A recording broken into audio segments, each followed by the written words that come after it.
जीवन में हौसला ही सबसे अधिक महत्वपूर्ण है।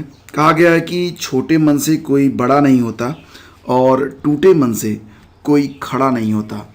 नमस्कार, गुड मॉर्निंग, बहुत बहुत स्वागत आप सभी का स्टडी विद ज्ञान प्रकाश में। दोस्तों, आज 7 अप्रैल है, तो आज की जो न्यूज़ है ये आपको काफ़ी लेट सी मिल रही है, जिसके लिए क्षमा प्रार्थी हूँ। फिलहाल शुरू करते हैं। तो जैसा कि आप देख रहे हैं कि जो कोविड-19 है इसका प्रकोप बहुत ही तेज़ी से बढ़ रहा है।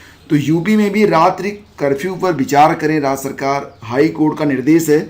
और राज्य सरकार से रात्रि कर्फ्यू पर विचार करने के साथ 100% मास्क अनिवार्य करने का निर्देश भी दिया गया है। देखिए, स्वास्थ्य आपके लिए बहुत ही इम्पोर्टेंट है। आप कोई भी काम कर रहे हैं, शरीर आपका माध्यम है और इसे स्वस्थ रखने की जो जिम्मेदारी है ये आपको ही उठानी पड़ेगी। और फिलहाल जब भी आप बाहर निकलें, सावधानी पूरी बरतें और मास्क लगाकर ही आगे बढ़ें। अदालत ने कहा कि प्रदेश के सभी जिलाधिकारियों को सरकारी निर्देश का कड़ाई से पालन कराने का निर्देश दिया गया है। आदेश मुख्य न्यायमूर्ति गोविंद माथुर और न्यायमूर्ति सिद्धार्थ वर्मा की खंडपीठ ने संक्रमण मामले की जनहित याचिका पर सुनवाई करते हुए दिया है। अदालत ने राज्य सरकार से देर शाम समारोहों में भीड़ को नियंत्रित करने के साथ ही रात्रि कर्फ्यू लगाने पर भी विचार करने को कहा है। अदालत ने मास्क और सैनिटाइजर की उपलब्धता बनाए रखने और उपयोग के बाद इसके निस्तारण पर भी कार्रवाई करने का निर्देश दिया है। तो देखिए, जब आप लोग बाहर निकलें तो पूरी सावधानी बरतें। फिलहाल देखते हैं कि आगे जो भी आदेश आएंगे आपको बचाव ही करना है और बचाव करते रहना है। जो भी निर्देश जारी होंगे उसका पालन भी हमें करते रहना है। और पंचायत चुनाव के कारण जो एडेड जूनियर हाई स्कूल की परीक्षा होनी थी 18 अप्रैल को, ये परीक्षा स्थगित कर दी गई है। तो अब जो अभ्यर्थी हैं वो एक सवाल पूछ रहे हैं कि अब ये परीक्षा आखिर कब होगी। तो बहुत अधिक जो है डिले नहीं होगा, ये परीक्षा बहुत जल्दी हो सकती है। तो यूपी बोर्ड परीक्षा का नया कार्यक्रम अभी घोषित नहीं हुआ है, इसलिए भर्ती परीक्षा की भी नई तारीख घोषित नहीं की गई है। हाई स्कूल और इंटरमीडिएट की परीक्षाओं के इर्द गिर्द या तो पहले या तो बाद में, पहले तो कभी संभावना है, तो जो ये परीक्षाएं होंगी हाई स्कूल और इंटरमीडिएट की उसके बाद ही अब ये परीक्षा हो सकती है।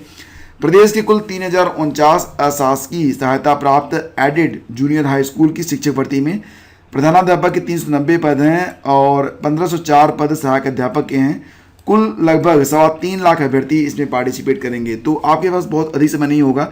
हाँ, इतना ज़रूर है कि 31 मार्च तक का जो आपका करंट था, अगर 18 अप्रैल को परीक्षा होती तो 31 मार्च तक का करंट पर्याप्त होता, लेकिन अब इसे बढ़ाकर आपको जो है 30 अप्रैल तक कम से कम करना होगा। अगर परीक्षा जो है मई में होती है तो 30 अप्रैल तक का जो करंट है वो आपको तैयार करना होगा।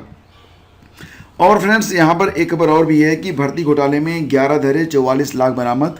तो ये जो खबर है ये यूपी SSSC की ग्राम पंचायत अधिकारी, ग्राम विकास अधिकारी और समाज कल्याण पर्यवेक्षक के लिए हुई भर्ती में धांधली करने वाले गैंग के 11 सदस्यों को मंगलवार को गिरफ्तार किया गया है। उनके कब्जे से 44 लाख रुपए बरामद हुए हैं। प्रदेश सरकार ने यह भर्ती प्रक्रिया कुछ समय पहले ही निरस्त कर जांच SIT के सुपुर्द कर दिया था। SIT के DG RP सिंह ने बताया कि प्रदेश सरकार ने ग्राम पंचायत अधिकारी, ग्राम विकास अधिकारी और समाज कल्याण पर्यवेक्षक के 1953 पदों पर भर्ती प्रक्रिया स्टार्ट की थी।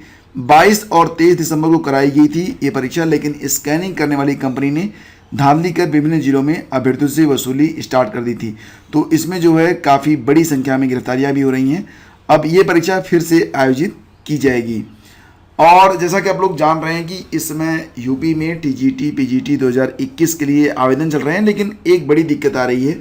वेबसाइट जो है वो ठीक से काम नहीं कर रही है, जिसके लिए प्रतियोगी छात्रों ने माध्यमिक शिक्षा सेवा चयन बोर्ड से जो है अंतिम जो लास्ट डेट है उसे बढ़ाने की मांग की है। छात्रों का कहना है कि पंजीकरण के लिए मात्र 5 दिन का समय बचा है, लेकिन रात दिन साइबर कैफ़े का चक्कर लगाने के बावजूद लाखों छात्रों के जो आवेदन हैं वो अभी बाकी हैं। तो यहाँ पर डेट बढ़ाने के लिए deputy CM doctor Dinesh Sharma से ट्वीट करके अनुरोध किया गया है। एक कन्फ्यूजन यहाँ पर दूर कर लीजिएगा। यूपी TGT के लिए जो गृह विज्ञान विषय है उसमें जब आप आवेदन देखेंगे, जो नोटिफिकेशन जारी हुआ था, तो उसमें BEd का जिक्र नहीं है। बहुत ही मतलब थोड़ी सी त्रुटि हुई है कि क्लियर कट BEd का उसमें जो है नहीं है उल्लेख। लेकिन एक बात ध्यान रखना कि उत्तर प्रदेश में अगर आप TGT गृह विज्ञान के लिए आवेदन करना चाहते हैं तो BEd जो है वो कंपलसरी है। और ये बात उत्तर प्रदेश माध्यमिक शिक्षा सेवा चयन बोर्ड ने साफ किया है कि स्नातक TGT गृह विज्ञान विषय के लिए BEd अनिवार्य रहता है। उप सचिव नवल किशोर की ओर से जारी स्पष्टीकरण में कहा गया कि ऑनलाइन आवेदन के विज्ञापन में दिए गए निर्देश में आंशिक त्रुटि के कारण ये जो बीएड की अर्हता है वो प्रदर्शित नहीं हो पाई है, लेकिन आवेदन करते समय बीएड कंपलसरी है, अनिवार्य है। तो ये आप लोग ध्यान रखिएगा।